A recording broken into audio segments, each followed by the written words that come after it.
short sale, okay, involved in short sale. And that's because of the tremendous number of foreclosure that are happening out there, all right? So in a foreclosure, when you're a homeowner, in a subprime mortgage, they receive a notice of default, they're having a problem paying their mortgage, interest rate is too high, they essentially gonna come and ask you, or as you're prospecting, they essentially want to know, hey, should I do a short sale? Why should I do a short sale? How about just walking away, something we call strategic default, foreclosure, strategic default? How about loan mod? Or what about bankruptcy? Any of these arrows that your homeowner goes has some sort of implication, has some sort of legal implication, some sort of tax implication. The two main liabilities I'm going to talk about today is the bank. When your homeowner short sell a house, do they owe the bank anything? Okay. Now, I am a California lawyer, so a lot of the information you're going to get today is based in California law. Okay. But California law sort of echoes the rest of the country, all right? So hopefully you're in California. So basically it's going to be California when we talk about liabilities to the bank. And when we talk about liability to the IRS, obviously IRS would be national. Okay? All right. So let me get started. So when your homeowner loses a home, whether it be through a short sale, whether it be through a foreclosure, whether it be through a bankruptcy, one of the very first questions we ask is, do they owe the bank anything? Do I owe the bank anything in a foreclosure? Do I owe the bank anything in a short sale? Do I owe the IRS anything in a short sale? Do I owe the IRS anything in a foreclosure? These four questions, when we're done with this webinar, you will have an answer to. Okay, that's my promise to you. And to make sure you get the answer, I encourage you, as I'm talking about this topic, go ahead and type in your questions, and if I see fit, I'll go ahead and address it right there or address it afterward, okay? But this webinar is for you. I want you to learn something. Okay, so I'm going to start with California. California is what we call an anti-deficiency state. Now, what does that mean? Okay. One of the very first rule I want you to write down is this. Write down this rule. When the first lender forecloses on you, when they foreclose on you via a notice of default and then a notice of trustee sale, when they do it in that fashion, that's known as the non-traditional foreclosure methods of doing it. Okay? So let me repeat. If Bank of America, if Wells Fargo, whoever the lender is, that's proceeding to foreclose on you in that fashion, notice of default, trustee sale, when they foreclose on you, they're done. Period. That's the first law you should write down. Whichever lender kicks you out, this civil code right here, 580B says they're done. For example, you owe them $500,000. They sell your house in front of the court doorstep at a trustee sale. The difference between what you owe them $500, they sell it for $300. That is the deficiency amount. That amount is gone. As to the first lender. So the first lender, if they choose to foreclose on you via a non-judicial way, which is notice of default, trustee sale, they're finished. Let's talk about the second lender. So your homeowner have lost their house because the first lender has kicked them out, foreclosed on them. The second lender, are they liable now for the amount on the second mortgage? Remember, the first lender have brought on the foreclosure process. Okay, the second lender has nothing to do with this. The first lender has came on foreclosure. The second lender, do you owe, for example, the $40,000, the $150,000 second mortgage? What's the rule? Okay, here's the rule. That second mortgage, if it's a purchase money,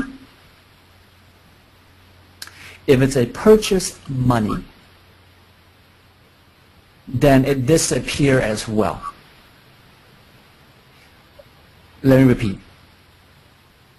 We established the rule, and I've asked you to write this down. The first rule, the first lender kick you out, they're finished. No liabilities to them.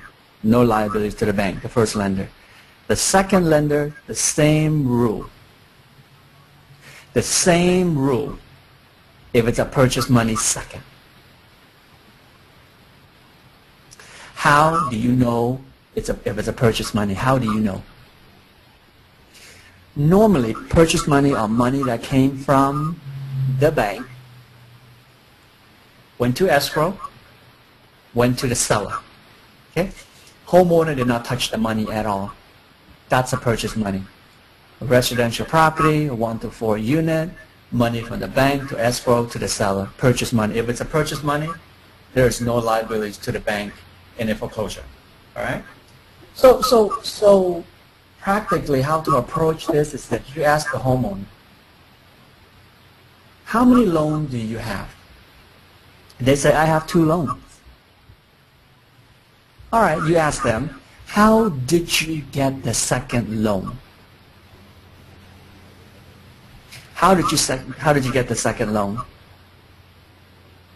Now, if they say, I don't know, chances are it's probably a purchase money, okay? If you ask them, hey, how did you get the second loan? They say, I don't know. Chances are it's one of those 80-20 instrument, right? 80 the first, 20 the second.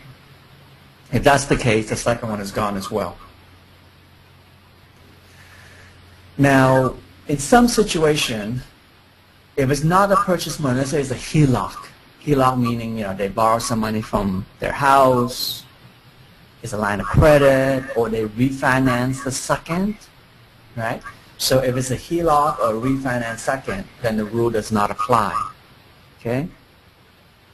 Why? Because first of all, it's no longer a purchase money, so our very first rule doesn't apply. So now, the game has changed. If they have a HELOC second or refinance second, even though their house is gone, even though their home is gone, they're still liable to the bank for that second HELOC, for that second refinance mortgage. Okay? So that's the rule on the second mortgage. So your house is gone in a foreclosure, but you have a second as a HELOC, you're liable. Okay? All right, so that's deficiency when it comes to foreclosure. Now, what is the rule with short sale? When you short sell a house, the homeowner wants to know, hey, do I owe the bank anything? Do I owe them anything? You're going to short sell my house for $300. I owe the bank $500. What's the rule? What's the rule? All right, the rule is basically these are the 2 major timelines I want you to write down in California when it comes to short sale. When it comes to short sale, these are the 2 critical timelines. Okay. The major one is this. The major one is as of July 15, 2011. As of July 15, 2011, California passed a law.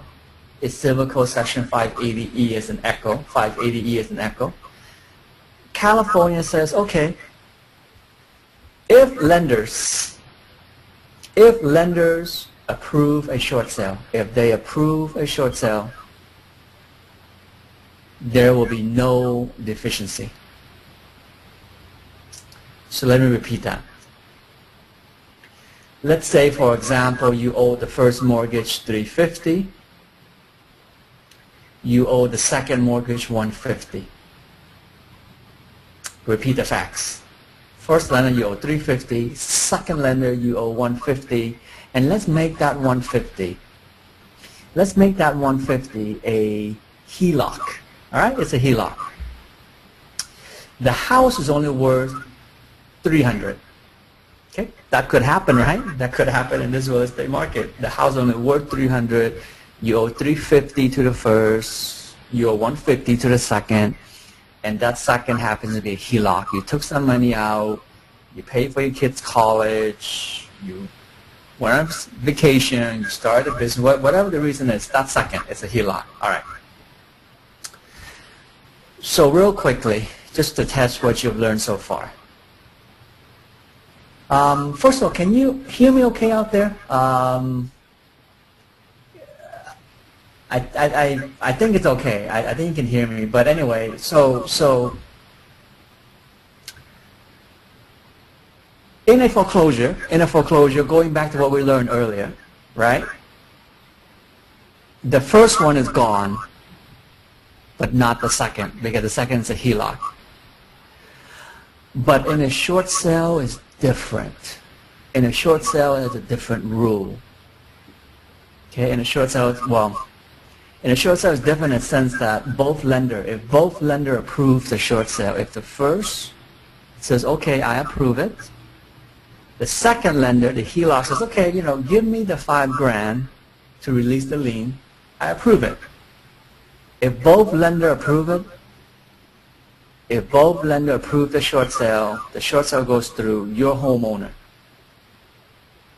Your homeowner do not owe the bank anything. They don't owe the bank anything. There's no deficiency. So you see how there are different results in a foreclosure, and there's a different liability result in a short sale. That second mortgage, if it's a HELOC or a refinance second, in a foreclosure, it stays alive. They can come after the homeowner. They can garnish their wage, sue them. It's all fair game. Okay, in a foreclosure. But now, because of the new law that's passed as of July 15, 2011, now you, the realtors, can actually help the homeowner. So the next time the homeowner asks you, why should I do a short sale versus just let it go to foreclosure because I'm going to lose my house, now you have a legal answer to tell them. Okay? And I know you're not lawyers, so here's what I do. If you have a homeowner that has a question on the topic we talked about so far, have them call me. You and the homeowner call me together. Call me together, I'll put you on a conference call. I will explain it to them. Which way is a better way? Okay? All right, so the next time someone asks you why is a short sale better than a foreclosure, now you have the answer. Now you have the answer. The answer is, if the second mortgage is a HELOC or it's a refinance second, they're going to be liable for the deficiency in a foreclosure, but not if you help them with a short sale. Okay, so that is sort of deficiency with a house. Deficiency as to a short sale, deficiency as to a foreclosure. Okay? So whatever question you have, you can either type it in now or type it in later. It's up to you. Or you can also call me later as well. Okay? All right, now I'm going to move on. Paul, can I interrupt you for a second? Can you actually see their questions? I cannot see their question, no. Okay, I can. So I guess what I'm going to do, I'm going to copy the questions for you, and then you can choose what you want to do with the questions, whether to answer them right now or you want to save them. Okay, so just keep going. I'm going to send you the questions right now in our chat panel, okay? Okay, great. All right, wonderful. Okay, let me just go back and find my slide where we were. Okay, so essentially, we have covered, deficiency when it comes to a short sale, deficiency when it comes to a foreclosure. Now, it's going to copy me the question because I can't see your question on the screen. So when his question gets here, I will address them. Okay? So now while I'm waiting for the questions, I'm going to move on to the IRS. Remember, when someone is losing their house, when it comes to liabilities, there's two types of liabilities. Do I owe the bank anything? It's the first question. And the second is, do I owe the IRS anything? Okay? So those are essentially would be the two liabilities. Do I owe the bank anything? Do I owe the IRS anything? Now we're going to address the IRS. Okay? Okay, so let me take one question really quick before I move on. I see on the screen, it says, in a foreclosure, what happened to the second?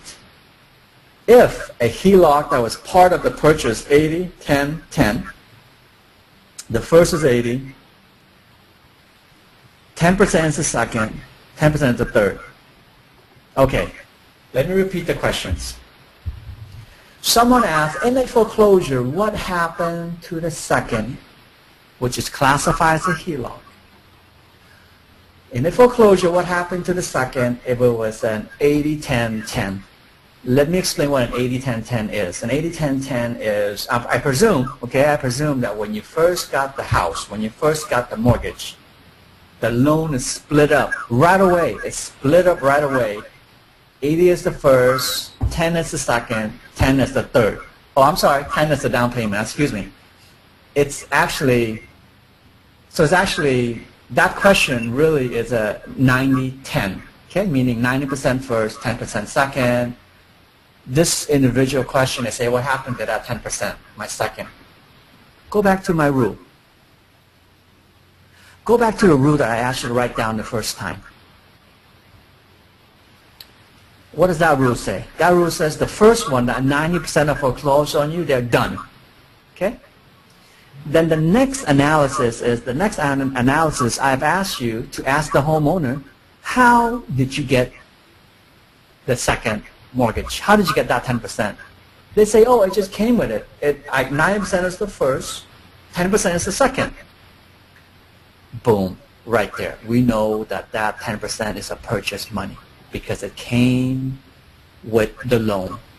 Even though it's classified as a HELOC, it does not matter. You did not touch the money. That's key, gang. Write this down. You did not touch the money. You didn't take the money and go buy a Mercedes-Benz. You did not take the money and go buy, a vacation somewhere. Okay? Therefore, if you did not touch the money, we're not going to punish you. Deficiency law is really set up to sort of foster fiscal responsible lending. We want to make sure the bank are fiscally responsible.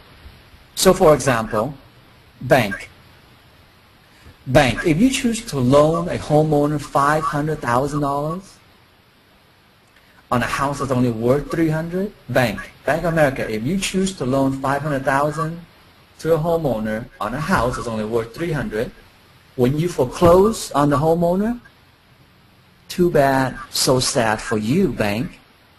Why didn't you do your due diligence? We're not going to let you go after the homeowner, no matter how you slice and dice and classify the loan. Okay? So going back to whoever wrote this question, that 10% second, even though it's classified as a HELOC, it's gone. Good night, goodbye. Okay, it's gone. I took the long route to give you the answer because I think once you understand the rationale behind the law, it would make sense.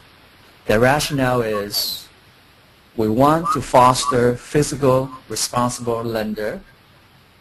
If you choose to overlend on the value of the house, too bad, so sad for you. So anyway, to make a long story short, purchase money, gone. Okay? So that's one question, V. Is there another question? I don't see another question. Is there another question, V? Yeah, I assigned you a few questions. Okay, let's see. Okay, here we go. Does it matter if this home is a primary resident, second home, or renter? Let me repeat the question. So the foreclosure law, the deficiency I talked about so far, doesn't matter if it's a primary resident, doesn't matter if it's a second home, doesn't matter if it's a rental property. Okay, all right. So as far as the foreclosure goes, if they choose to kick you out via the notice of default, via the trustee sale way, they're done. It does not matter if it's a primary resident, it doesn't matter if it's a second home, it doesn't matter if it's a rental property. If they choose to kick you out via the notice of default, via the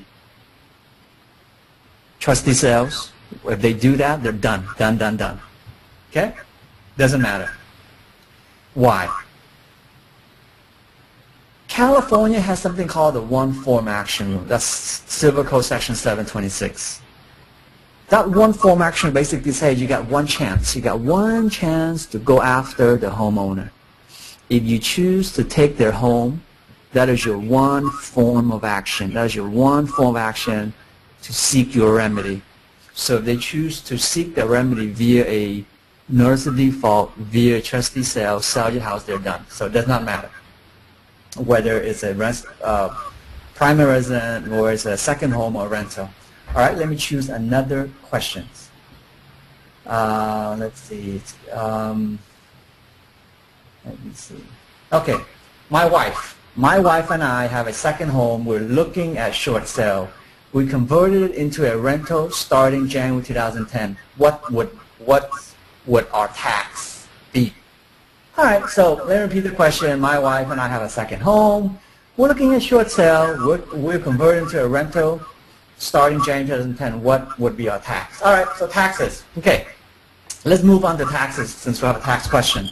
All right, so when we talk about taxes, we're talking about the IRS, right? Does anybody out there know what IRS stands for? What does the IRS stands for? So I think some of you are going to say, yeah, we know. It's Internal Revenue Service. I don't think so. I think it stands for, let me see. I think it stands for, hold on one second. IRS stands for It Really Suck. It really sucked, right? Because you've lost your house, you've lost all your down payment, and now they want you to pay taxes? That's why I think IRS stands for It Really Suck. All right, here we go. Let's look at the law. So first of all, in addition to being an attorney, I'm also a CPA. Okay, I'm also a CPA. That's why I can give you advice on taxes. So here we go. When the bank originally loaned you, for example, the bank originally loaned you $500,000, right? You took $500,000 from the bank and you went and bought a house. When you receive that $500,000, there's no tax implication, no tax. Okay? There's no tax implication. Why? Because you promised to pay the $500,000 back. You got $500,000, you sign a promissory note, you're going to pay it back.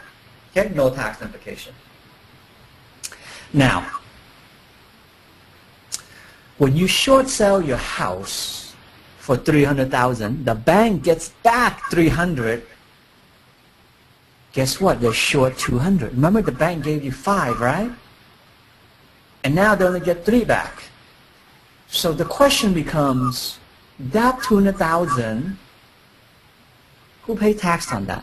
The IRS wants to know, hey, wait a minute, Miss Homeowners, Mr. Homeowner, it seems like you've been enriched by $200,000, doesn't it? Because you got $500,000, you only give the bank back $300,000. So the question is, what is the tax implication on that $200,000 difference, that deficiency amount? Okay, here we go. Let me do the easy one first. If it's your primary resident, you have up to $2 million of debt cancellation. So when the bank gives you a 1099, canceling that $200,000, canceling that $200,000, there's no tax implication because of the President Bush law that says up to $2 million of debt forgiveness, the Mortgage Relief Act that says no problem. So primary resident up to $2 million, no tax consequences. Okay? No tax consequence. So primary resident is easy, right? Primary resident up to $2 million, no tax consequences. We also learned that most likely in a primary resident, in a foreclosure or short sale, there's no liability to the IRS, to the bank either. So no liability to the bank, no liability to the IRS, beautiful. So the majority of the time is primary resident, no tax issue, no bank issue, okay? What if it's a rental property? Here's the rule on a rental property. So in a rental property, if you lose your house in a foreclosure, in a short sale, the $2 million exception doesn't apply, right? Because the $2 million only apply to primary resident.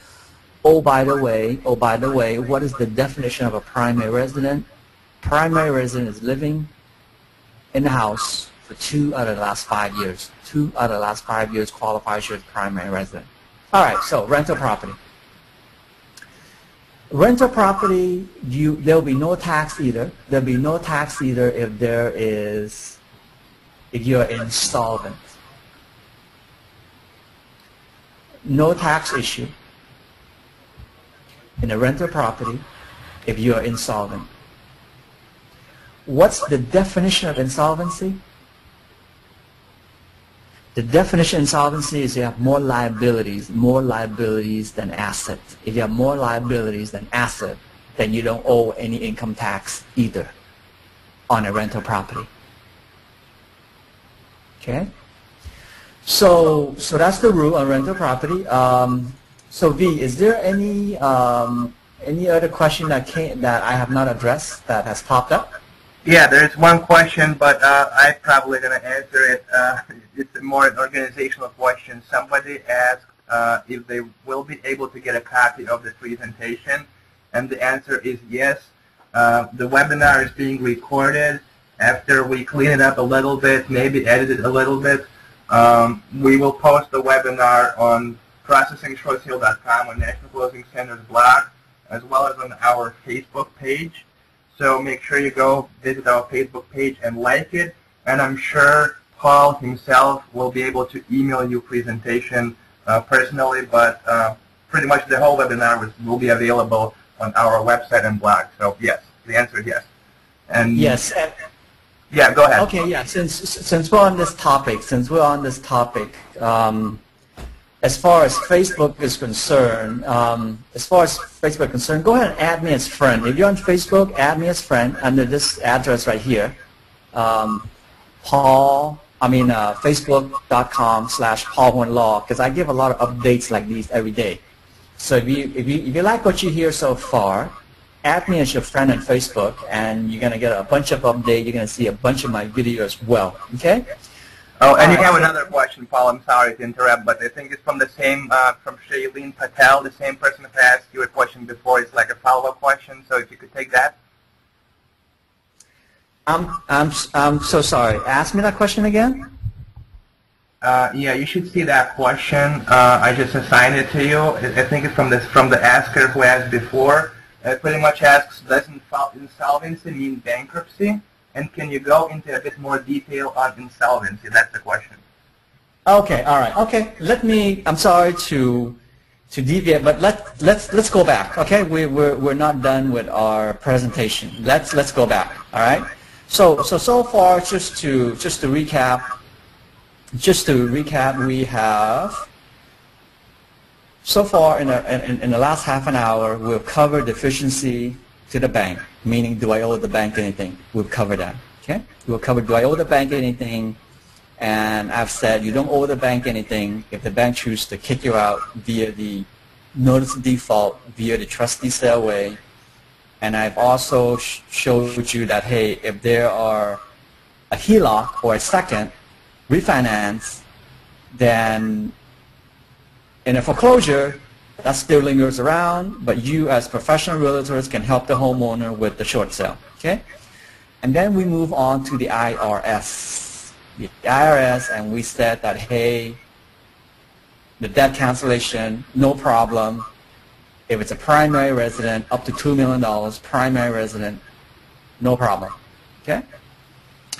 And then we covered, and then someone asked me about rental property. What if it's not my primary resident, it's my rental property? And one of the answers is if it's your rental property, the $2 million rule does not apply to you. But if you are insolvent, then no problem. You don't owe taxes either. And the definition is insolvency is like this. It's like this. Add up all your liabilities. What are your liabilities? Your mortgage balance is your liability. Your credit card debt is your liabilities. Okay? All your liabilities, credit card debt, mortgage, lawsuit, whatever it is, add all your liabilities, add it all up. And let's say that number is $600,000. That number is $600,000 liabilities. Now you add up all your assets. Add up all your assets, the value of your house. The value of your house before you lost it in a foreclosure, the value of your house before you lost it in a short sale is, let's say, $300,000. Okay? $300,000. Your IRA and pension is another $100,000. Your IRA and pension another $100,000. Your car is another $5,000. Your saving account is another $20,000.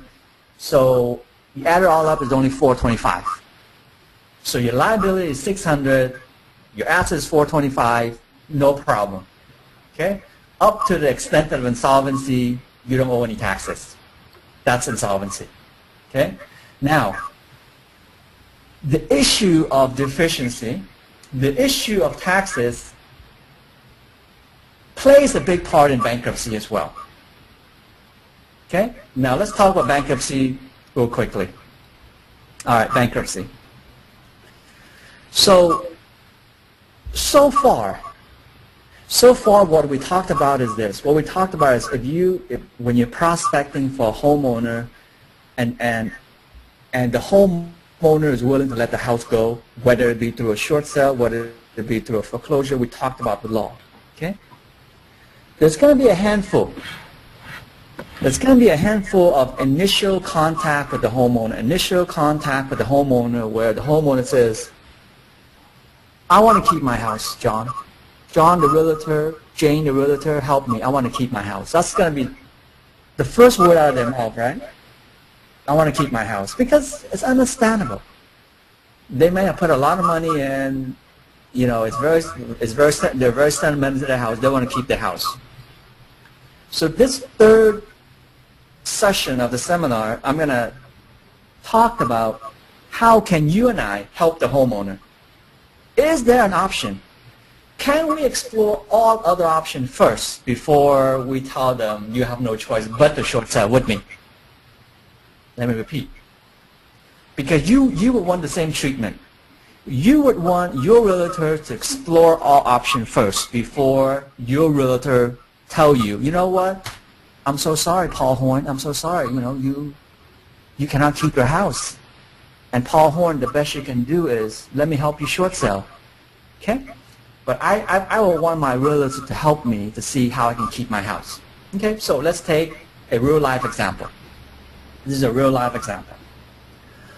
For example, this is a homeowner. The homeowner, the first mortgage, they owe $400,000. So write this down. People at home or at the office. The first mortgage, you owe $400,000. The second mortgage, you owe $150,000. Okay? The second mortgage, you owe $150,000, and let's make that a let's make that a HELOC. All right, let's make that a HELOC. Let's make that refinance second. That's a HELOC. And the house is worth $350,000. Credit card debt that the homeowners have is $80,000. There's a trustee sale in 2 weeks. Let me recap. The first mortgage balance is $400,000. You can see on the screen. The second mortgage is $150,000. The house is worth $350,000.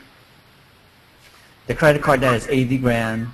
Trustee sale. We all know what trustee sale is, right? Trustee sale is happening in 2 weeks. And they come to you. because they've been referred to a trustee, real estate agent, and that's you. All right. So you look at this. What do you say? All right. Let's do the analysis together. Should they do a short sale? Should they do a loan mod? Should they just let the house go? What should they do? In this situation, what should they do? All right. Here we go. In this situation, I don't know if they've done a loan mod or not. I don't know if they've done a loan mod or not, but most likely they've probably tried it but declined. Okay, most likely. Most likely.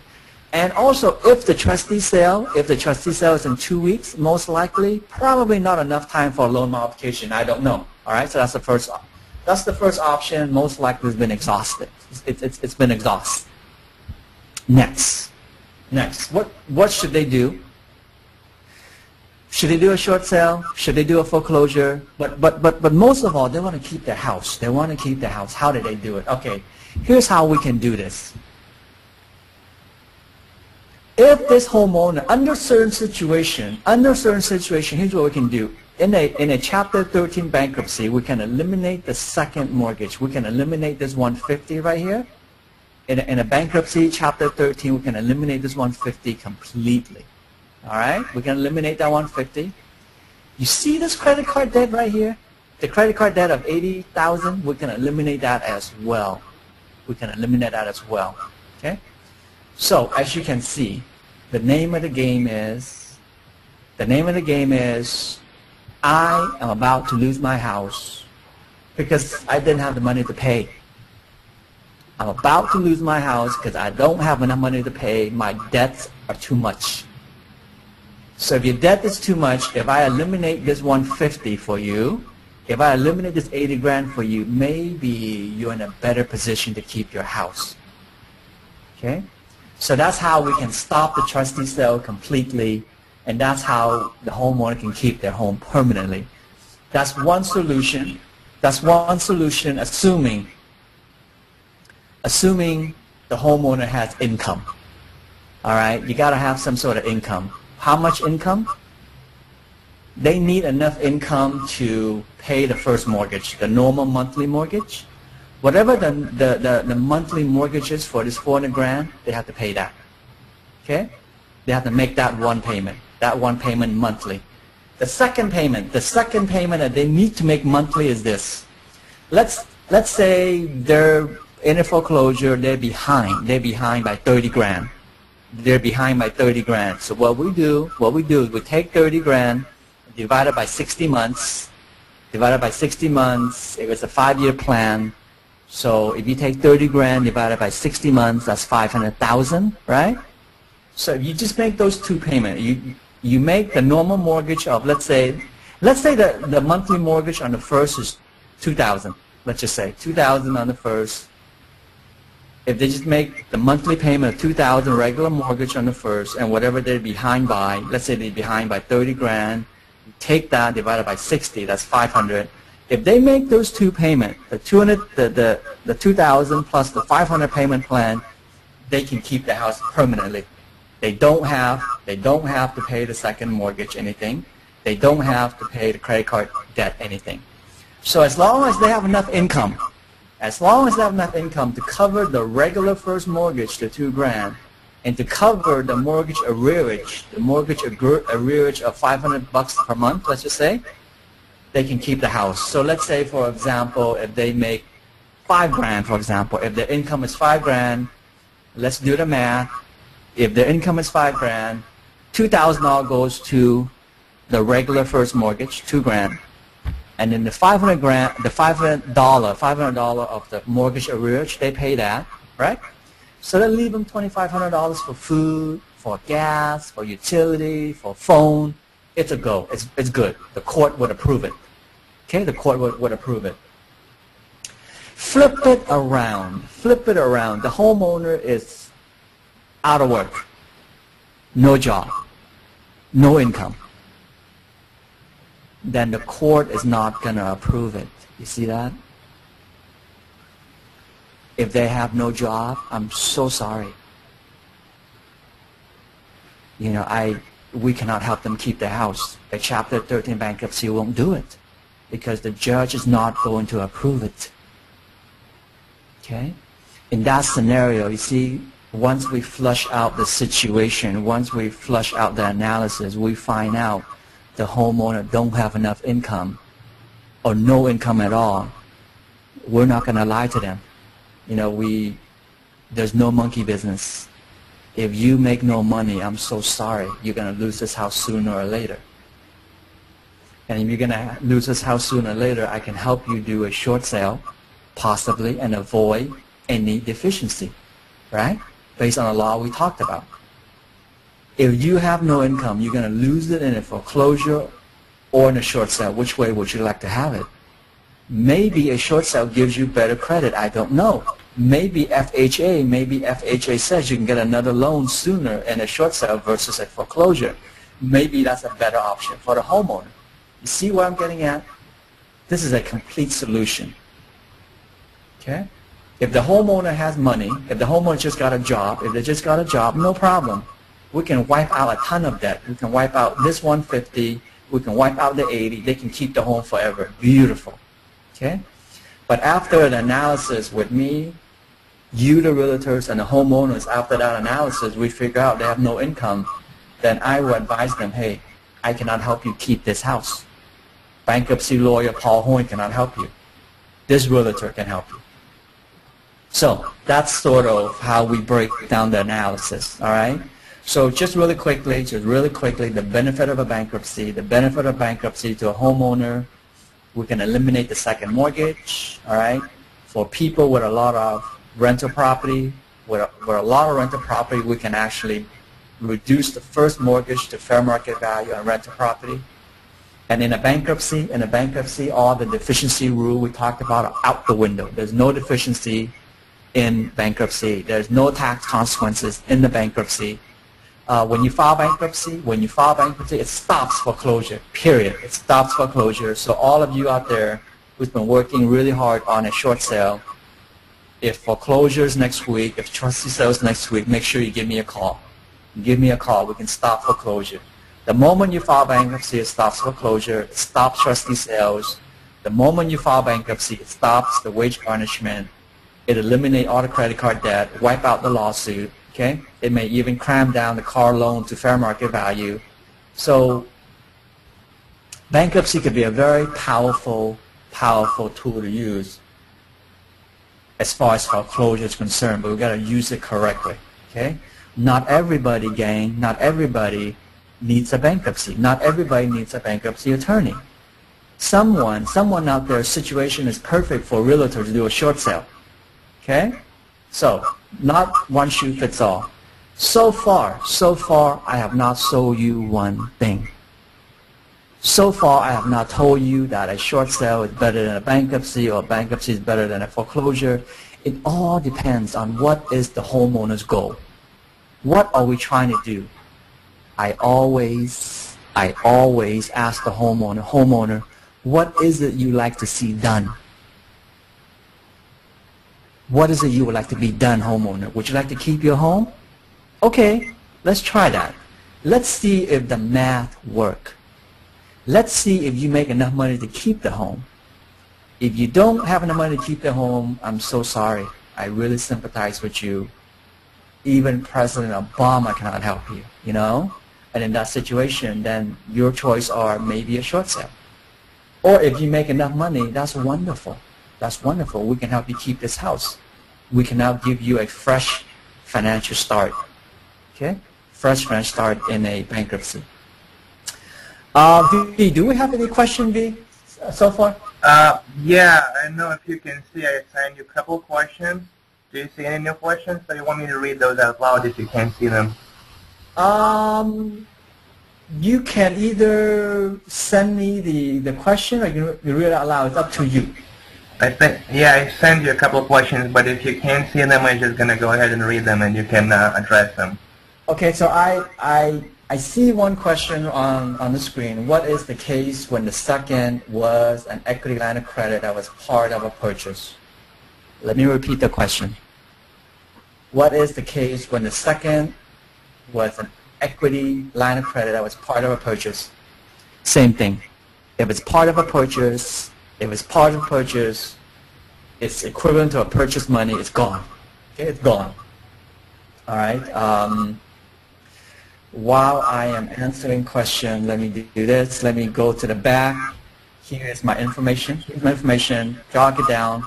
Any question, call me later. Or if your homeowner has a question, or if your homeowner is on the borderline, don't know what to do, this is my info. Okay, add me on Facebook. Let me continue taking questions. Okay, I got one question here. If you can see it, somebody, I think Lou, is asking you, with a short sale, does it affect your credit the same as foreclosure? Okay, so I am not a credit expert. I'm not a credit expert, but I've spoken to many mortgage brokers who have told me that a short sale FHA regulations is better, meaning you can get another loan for a house within 2 years if you do a short sale. So I would imagine a short sale is better than a foreclosure. Yeah, so there's the similar question which you partially answered. After a short sale, how soon can I purchase a new property? Yeah, whoever asked me this question might want to check with a mortgage broker, but my understanding is that within 2 years later, it's part of FHA regulation, FHA guideline that you can get another loan. So I mean, FHA loan, a very good loan, you know? Yeah, and I can only second that. Then from our experience here at National Closing Center, dealing with homeowners and real estate agents, in 2 years, again, it's case by case, but in most times, if it was an FHA loan in 2 years, our clients or clients of our agents are able to successfully purchase a new home. And there's a lot of myths circulating about it that, you know, once you went through a short sale, it's as bad as foreclosure for you. It's really not, and I think Paul has addressed some other aspects of it, but we have actual clients of ours that went through a short sale, you know, led a responsible financial life for 2 years, no new credit, no new balance on credit cards and stuff like that, and they were able to successfully purchase a new house. Good. And we have another question here. Yeah, actually, while you're looking, let me just read this. It says, when does the debt relief end? When does the debt relief end? Also, are they going to renew it? Okay, so the $2 million debt forgiveness that I talked about, there's a sunset. The sunset is December 31st, 2012. December 31st, 2012. Are they going to renew it? I don't know. I don't know. They may. I don't know. I'm not sure, you know? So as far as homeowners, that's why, gang, that's why it's so critical. It's so critical to get your homeowners with me and let's ask them, what is their goal? You know, what are they going to do with that upside down house? What is their strategy in dealing with that subprime mortgage? Once we understand what is it they're trying to do, I think it's easier to strategize what's good for them.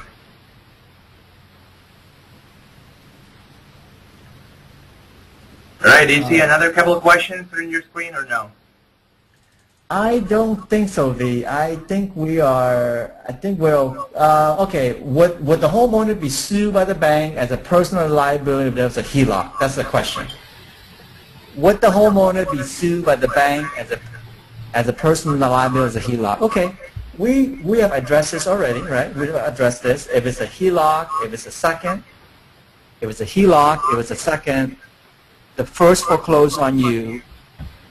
If your HELOC is the second, you're going to be liable to the bank.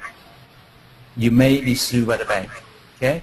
And you know what? There's a big industry out there. There's a big industry out there of people buying bad debt. You know, and I wouldn't be surprised if for those who buy the bad debt to sue you and garnish your wage. Okay? So that's the answer there. Let me try and cover all the questions before we leave here. With insolvency, does the balance of the mortgage at hand gets included? With insolvency, does the balance of the mortgage at hand gets included? The answer is yes. Yes, it does. Okay. What is the next question? What is short sale? Oh, yeah, we answered that question already. That's credit. A short sale is better than a foreclosure, all right? But check with your credit expert. So V, I think we'll cover all the questions. One last thing before we end the seminar. All the realtors out there, you have my phone number, my email, or my Facebook account. Okay, if you go to my Facebook, you'll have all my info. I am in Southern California. If you like what you hear, if you would like to, let's say, have me come in as a guest speaker at your office, I would love to do that. It's free. It's free. You can tell your manager, I don't sell anything. I basically lay the law out for you to help you get more listing. Okay, so if you're interested in having a free sort of what I went over today, it's about 40 minutes in your office, let me know. All right, V, I will turn this back to you. Okay, thank you, I just wanted to thank Paul. Thank you very much for really, really brilliant presentation. I saw a few more questions come in, so I think what I'm going to do, I'm going to forward those questions to Paul later, and he will be in touch with you guys in person. And as I said, I'm going to post this recording of the webinar on our Facebook page and on our blog. And also, don't forget that for complicated questions, tax-related questions, short sales, bankruptcy, you can reach out to Paul Horn here. And for your regular short sales, which you do not want to process yourself, you want to go and get more listings and actually make money, make short sales profitable. For all of that, you need to go to www.processingshortsale.com, sign up for free, become a member of National Closing Center, and actually have someone else process your short sales here. And another thing is that we're going to have a lot of exciting things here in National Closing Center. If you're going to be at REACon in Dallas at the end of January, make sure you stop by and flag me down or find our booth or find our representatives there. We're going to roll out a new program that actually is not going to distribute just short sale leads, but we are going to start handling short sales just like REO people do. We're going to actually start handing out short sale assignments, ready to go short sale assignments. This is unheard of in short sale industry. So please go back to our blog once in a while, check us out, register, make sure you're on our list if you're interested in working with short sales, and you should be. So again, thank you very much to Paul. Thank you very much for everybody who attended. Happy New Year, happy holidays, and I will see all of you, at least some of you next year in one or another capacity. Thanks again, and everybody have a good day. Right. And V, just real quick, if I don't get to answer your question, go ahead and call me. It's okay to call me. Just ask for Paul Horn. If I don't answer your question that you've written, go ahead and call me. Thank you, V. Okay, thanks again. Thank you, Paul. Thank you, everyone. Have a good day. Happy holiday. Bye-bye. Bye-bye.